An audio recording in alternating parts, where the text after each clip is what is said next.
આજના વિડીયોમાં આપનું સ્વાગત છે। તો ચાલો આજે પણ જાણીએ એક નવી બોધ વાર્તા। પણ ચેનલને સબસ્ક્રાઇબ કરવાનું ભૂલતા નહીં। એક નગરમાં આનંદરામ નામનો એક ધનાઢ્ય વેપારી રહેતો હતો। તેની પાસે ધન, વૈભવ અને મોટો વેપાર બધું જ હતું, છતાં તેના મનમાં ક્યારેય શાંતિ નહોતી। તે હંમેશા કોઈને કોઈ નાની બાબતની ચિંતા કરતો અને પોતાના નસીબને દોષ આપતો। એક દિવસ તેણે સાંભળ્યું કે નગરની બહાર એક બગીચામાં એક શાંત અને હસમુખા સંત પધાર્યા છે, જે લોકોની માનસિક મૂંઝવણો દૂર કરે છે।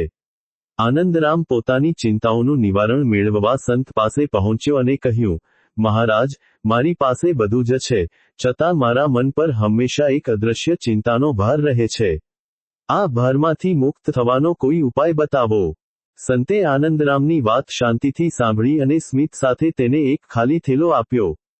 તેમણે બગીચામાંથી થોડા નાના મોટા પથ્થરો બતાવીને કહ્યું, આનંદરામ, આ થેલામાં તારી જેટલી પણ ચિંતાઓ અને દુઃખો છે, તેના નામનો એક એક પથ્થર ભરી લે અને આ થેલો પીઠ પર લટકાવીને મારી સાથે બગીચાની પ્રદક્ષિણા કર।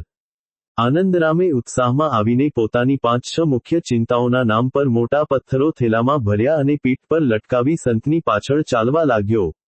શરૂઆતની 10 મિનિટ તો તેને કોઈ તકલીફ ન પડી, પણ જેમ જેમ સમય વીતતો ગયો તેમ તેમ પથ્થરોનો ભાર તેની પીઠ પર વધવા લાગ્યો અને તેના પગ થાકવા માંડ્યા। અડધા કલાક પછી તો આનંદરામ હાંફવા લાગ્યો અને તેનાથી એક પણ ડગલું ચલાય તેમ નહોતું। તેણે સંતને વિનંતી કરી, મહારાજ, હવે મારાથી આ ભાર સહન નથી થતો, કૃપા કરીને મને આ થેલો ઉતારવાની મંજૂરી આપો। સંતે હસીને કહ્યું, બેટા, આ થેલો જમીન પર મૂકી દે। થેલો નીચે મૂકતા જ આનંદરામે અસીમ રાહતનો શ્વાસ લીધો। ત્યારે સંતે તેને જીવનનો મોટો પાઠ સમજાવતા કહ્યું, બેટા, આ પથ્થરોનો ભાર બિલકુલ તારી ચિંતાઓ જેવો જ છે। જ્યાં સુધી તું ચિંતાઓને તારા મનમાં પકડી રાખીને ફરીશ, ત્યાં સુધી તને જીવન ભારે અને કષ્ટદાયક લાગશે। જો તું થોડીવાર ચિંતા કરીશ તો સામાન્ય લાગશે, પણ જો આખો દિવસ તેને મનમાં સંઘરી રાખીશ તો તારું જીવન આળસ અને બેચેનીથી ભરાઈ જશે। જીવનનો સાચો આનંદ લેવો હોય તો આ ચિંતાઓનું પોટલું રોજ સાંજે ઈશ્વરના ચરણોમાં છોડી દેતા શીખ।